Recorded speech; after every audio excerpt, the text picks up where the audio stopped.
আসসালামু আলাইকুম রহমতুল্লাহি ওয়া বারাকাতুহু। ইতিপূর্বে আমরা মহব্বত বশীকরণ এবং পলাতক হাজির করার দুইটা তদবির আলোচনা করেছি। ধারাবাহিকভাবে আমরা প্রথম পর্ব দ্বিতীয় পর্ব আকারে ওই ভিডিওগুলো দেব। তা আমাদের মহব্বত বশীকরণ এটা তৃতীয় নাম্বার পদ্ধতি। এই পদ্ধতির মাধ্যমে মহব্বত বশীকরণও হবে এবং কোনো স্ত্রী যদি রাগ করে তার সন্তান নিয়ে বাসায় চলে যায়, স্বামীর শ্বশুর বাসায় চলে যায়, কিংবা কোনো স্বামী তার স্ত্রীর সাথে রাগ করে দূরে কোথাও চলে যায়, সেই ক্ষেত্রে উভয় ক্ষেত্রে মহব্বত বশীকরণও করবে এবং চলে যাওয়াটা তাকে ফিরাবে। হ্যাঁ, অর্থাৎ পলাতককে হাজির করা অথবা রাগ করে যে বাসা থেকে চলে গিয়েছে তাকে হাজির করা এবং দুইজন ব্যক্তির মাঝে, স্বামী এবং স্ত্রীর মাঝে বশীকরণও এটা কাজ হবে ইনশাআল্লাহ। এবং এটা খুব মজবুত এবং শক্তিশালী তাদবির। প্রথমে আপনার সবুজ একটা কাগজ নিতে হবে। সবুজ কাগজ নিতে হবে।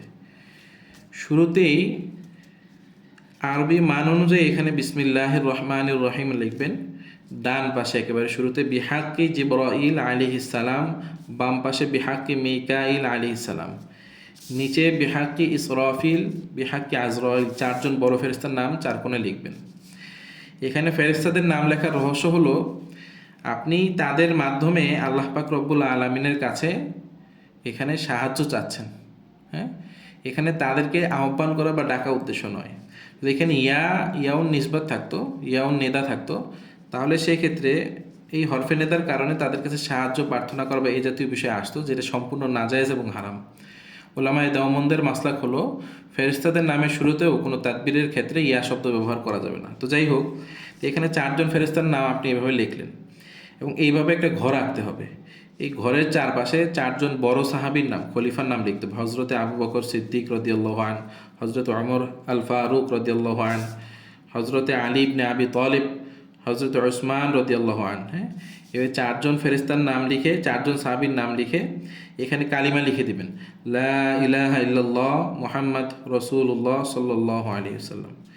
লেখার পরে আপনার কাছে যিনি মহব্বত বশীকরণের জন্য এসেছে, অর্থাৎ তালেব, হ্যাঁ, যিনি অন্যের মহব্বত চাচ্ছে, অর্থাৎ স্ত্রীর মহব্বত চাচ্ছে, যদি কোনো মহিলা আসে যে তার স্বামীর মহব্বত প্রয়োজন, তাহলে যে আপনার কাছে এসেছে এই আল হুব, হ্যাঁ, এই আল হুব শব্দটার পরে, এই আল হুব শব্দটার পরে লিখবেন লি ফুলান ইবনে ফুলান, অর্থাৎ যে এসেছে তার নাম, যে উমুকের পুত্র উমুকের সাথে উমুকের মেয়ে উমুকের বশীকরণ হোক।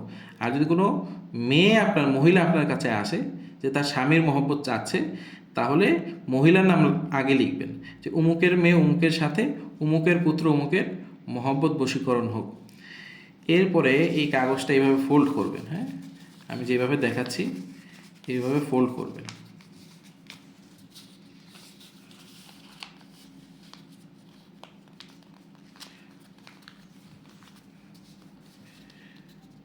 এই পদ্ধতি যেটা দেখানো হচ্ছে আপনাদেরকে, এই পদ্ধতিতে এটা ভাঁজ করবেন।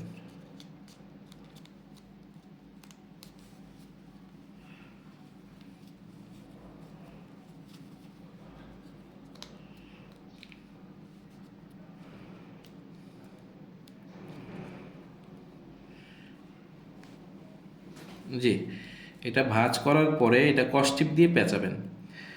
কষ্টিপ দিয়ে পেঁচায়ে এইটা কোন পদ্ধতিতে কোথায় ব্যবহার করবেন ইনশাআল্লাহ আমরা বিস্তারিত আপনাদেরকে ক্লাসের মধ্যে ইনশাআল্লাহ জানিয়ে দিব। আসসালামু আলাইকুম রহমতুল্লাহ।